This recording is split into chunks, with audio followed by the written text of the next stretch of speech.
Srisailam dam పరిస్థితి రోజు రోజుకి దిగజారిపోతోంది. గత కొన్నాళ్లుగా డ్యాం బాగోగులను పట్టించుకోకపోవడం వల్ల ఇప్పుడు డేంజర్ జోన్లోకి చేరుకుంది. ఏం చేసినా వర్షాకాలం పూర్తి స్థాయిలో రాకముందే చేయాలి. పరిస్థితి చూస్తుంటే డ్యాంలోకి ఆల్రెడీ వరద మొదలైంది. ఇంకాస్త గట్టిగా వానలు పడితే శ్రీశైలం నిండడం ఖాయం. మళ్లీ గేట్లు ఓపెన్ చేస్తే డ్యాం పరిస్థితి ఏంటన్నదే ఇప్పుడు పెద్ద క్వశ్చన్ మార్కుగా మారింది.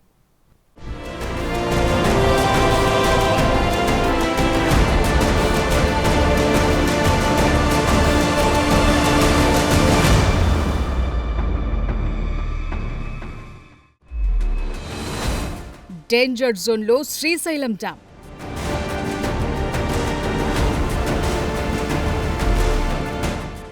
ప్లంజ్ పూల్ సమస్యతో టెన్షన్.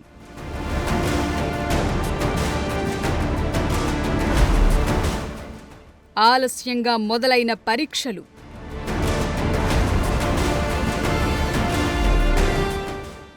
వర్షాలతో డ్యాంలోకి భారీగా వరద.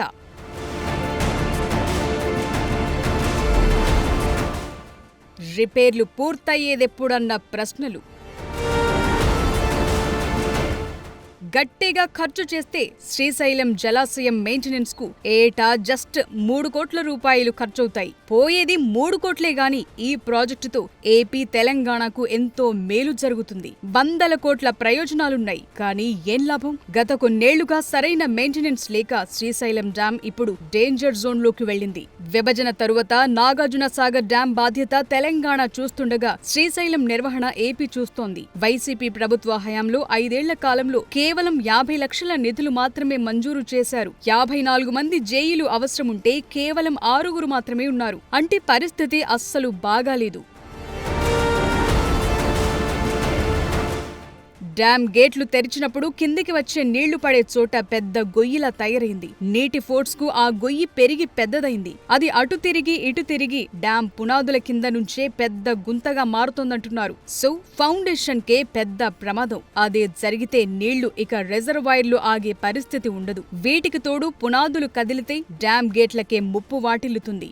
అది డ్యాం ప్రెజెంట్ కండిషన్. మన డ్యామ్ ఫౌండేషన్ వైపు పోకుండా టెంపరీ ప్రొటెక్షన్ కింద సిలిండర్స్ వేశారు. ఆ సిలిండర్స్లో కొన్ని ఏమైనాయంటే మనకు ఒక 12 దాకా డ్యామేజ్ అవ్వడం జరిగింది. కొన్ని ఇంకా పార్షియల్ డ్యామేజ్ అయ్యింది. సో వాటిని ఏంటంటే మన డ్యామ్ సేఫ్టీ వాళ్ళు నేషనల్ డ్యామ్ సేఫ్టీ అథారిటీ వాళ్ళు కొన్ని సజెషన్స్ చేశారు.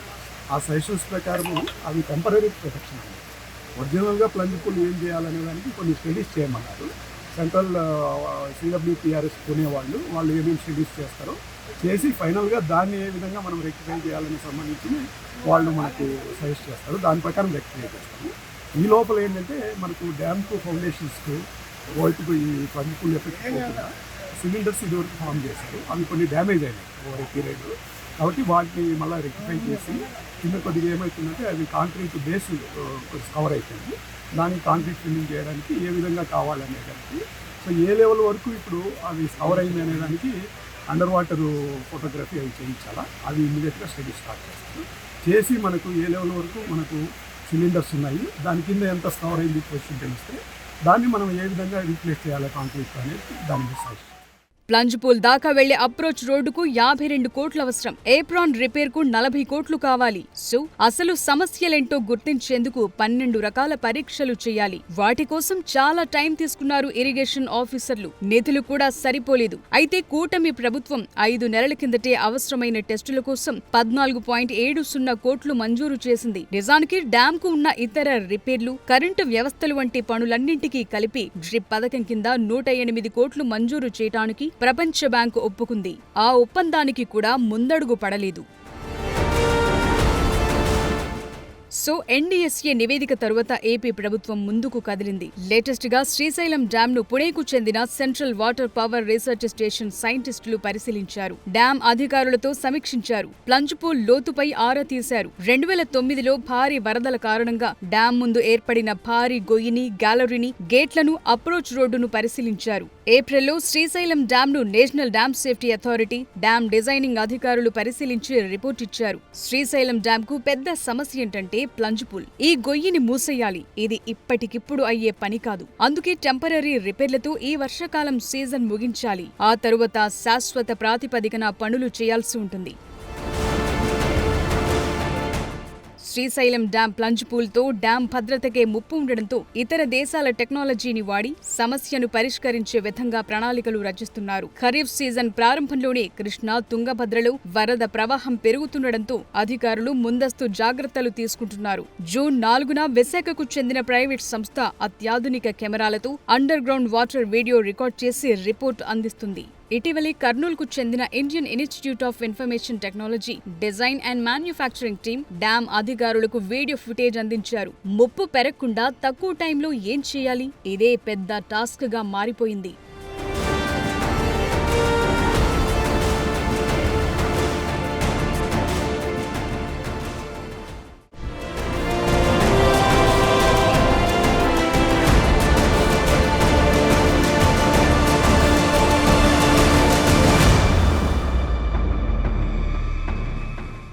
శ్రీశైలం డ్యాం నిర్వహణ విషయంలో అనుకున్న పనులు అనుకున్న సమయానికి మొదలు కాలేకపోయాయి. దీంతో సమస్య పెరిగి పెద్దదై ఇక్కడి దాకా వచ్చింది. భారీ వరదలొస్తే ఏంటన్న డౌట్లు పెరుగుతున్నాయి. అంతకుముందే ఏం చేయాలన్నది కూడా చాలా కీలకంగా మారుతోంది. చిన్నగా మొదలైన సమస్యను ఇప్పటిదాకా పట్టించుకోకపోవడం వల్లే ఈ పరిస్థితి వచ్చిందని అంటున్నారు. మరిప్పుడు ఇంజనీర్ల ముందున్న మార్గమేంటి?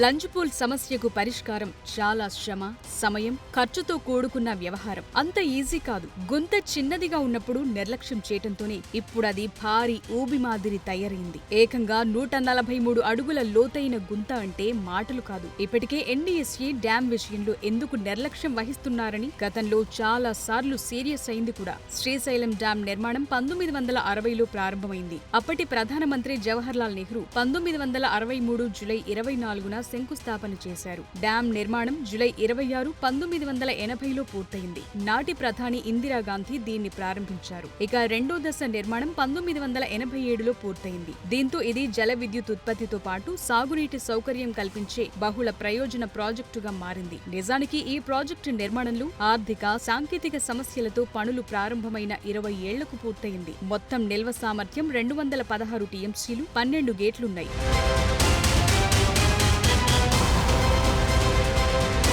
శ్రీశైలం డ్యాం 19 లక్షల క్యూసెక్కుల వరదను తట్టుకునేలా రూపొందించబడినప్పటికీ 2009లో 25.5 లక్షల క్యూసెక్కుల వరదను సక్సెస్ఫుల్ గా కంట్రోల్ చేసింది. నాడు డ్యాం భద్రతపై నీలినీడలు కమ్ముకున్న బలంగానే ఆపింది. అయితే అప్పుడే ప్లంజ్ పూల్ మరింత విస్తరించింది. నిజానికి శ్రీశైలం ప్రాజెక్టులో వెంటనే చేయాల్సిన పనులపై జాతీయ డ్యాం భద్రతా అథారిటీ దృష్టి సారించింది. 2 తెలుగు రాష్ట్రాలకు కీలకమైన ప్రాజెక్టులో అనేక సమస్యలు ఉండడంతో వచ్చే వరదల్లోపు చేయాల్సిన పనులేంటో ఇటీవలే తేల్చి చెప్పింది. ప్లంజ్ పూల్ సమస్య శాశ్వతంగా పరిష్కారం కావటానికి టైం పట్టేలా ఉండడంతో అది స్పిల్వే వైపు, డ్యాం వైపు విస్తరించకుండా మొదట సిలిండర్ల పునరుద్ధరణకు ప్రాధాన్యమివ్వాలని అథారిటీ నిర్ణయానికొచ్చింది. స్పిల్వే దిగువన 2 వైపులా ఉన్న కొండలు జారిపోతున్నాయి. ఆ రాళ్లు స్పిల్వేకు అడ్డంగా పడే ప్రమాదం ఉంది. ఈ పరిస్థితుల్లో కొండలు జారిపోకుండా ట్రీట్మెంట్ చేయాల్సిన అవసరాన్ని సూచించింది. వీటితో పాటు ఏప్రాన్లోకి వెళ్లేందుకు వీలుగా రోడ్డు పనులు చేయాలంది.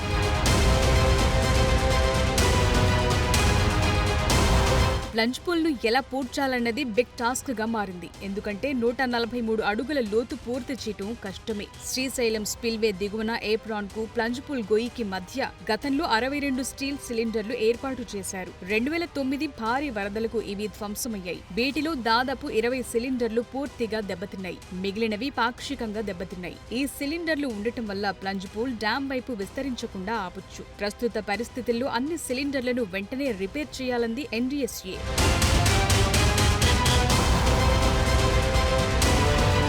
ఎన్డీఎస్ఏ ఏపీ ప్రభుత్వానికి మొత్తం 23 పేజీల లేఖ, 5 పేజీల టెక్నికల్ రిపోర్టును ఇటీవల ఇచ్చింది. డ్యాం ఏప్రాన్ రోడ్డు కొట్టుకుపోయినా తిరిగి నిర్మించలేదని, 2018 నాటి హైడ్రోగ్రాఫిక్ సర్వే ప్రకారం ఏప్రాన్ కు 50 నుంచి 220 మీటర్ల దూరంలో కోత ఉందని చెప్పింది. కుడి ఎడమ వైపున అలాగే సిలిండర్ల దగ్గర కూడా 160 మీటర్ల వరకు, కొన్ని చోట్ల 160 నుంచి 122 మీటర్ల వరకు ప్లంజ్ పూల్ గుంతలున్నాయి. ఫౌండేషన్ గ్యాలరీలోనూ సీపేజ్ ని ఎన్డీఎస్ఏ టీం ఐడెంటిఫై చేసింది. ఎడమగట్టు దెబ్బతినే ప్రమాదం ఉండడంతో గేట్ నంబర్ 1 నుంచి వరద నీటి విడుదల చేయొద్దన్నారు.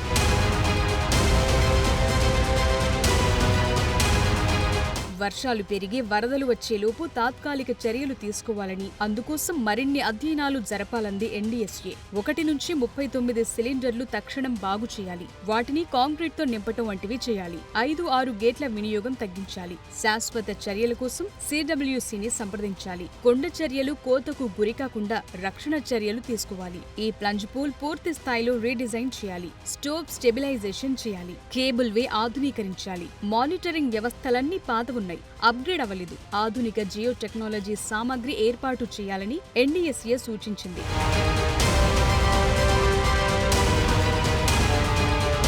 నిజానికి కొందరు ఇరిగేషన్ ఎక్స్పర్ట్స్ 1985లోనే డ్యాం ముందు ప్లంజ్ పూల్ ఏర్పడిందంటున్నారు. దాన్ని రిపేర్లు చేయకపోవడంతో ఇక్కడ దాకా వచ్చిందని గుర్తు చేస్తున్నారు. నిజానికి ఇప్పుడు రిపేర్లు చేయాలంటే చాలా సవాళ్లున్నాయి. ఏప్రాన్ దగ్గర పనులు చేయటం అంత ఈజీ కాదు. రోడ్డు వేస్తే వరద వచ్చినప్పుడు మళ్లీ డ్యామేజ్ అవుతుంది. అండర్ వాటర్ టెక్నిక్స్ వాడాల్సి ఉంటుంది. ఇందుకోసం నెలల కొద్దీ టైం పడుతుందంటున్నారు. కాపర్ డ్యాం కట్టి లేటెస్ట్ టెక్నాలజీ వాడి దశల వారీగా పనులు చేయాలి. మరోవైపు ఈ డ్యాం మెయింటెనెన్స్ విషయంలో మరో ఇష్యూ కూడా ఉంది. ఇది అటవీ ప్రాంతంలో ఉండడంతో ఇంజనీర్లు తమ పలుకుబడి ఉపయోగించుకుని శ్రీశైలం డ్యాం దగ్గర పోస్టింగ్ పడకుండా చూసుకుంటున్నారని ఆరోపణలు కూడా ఉన్నాయి.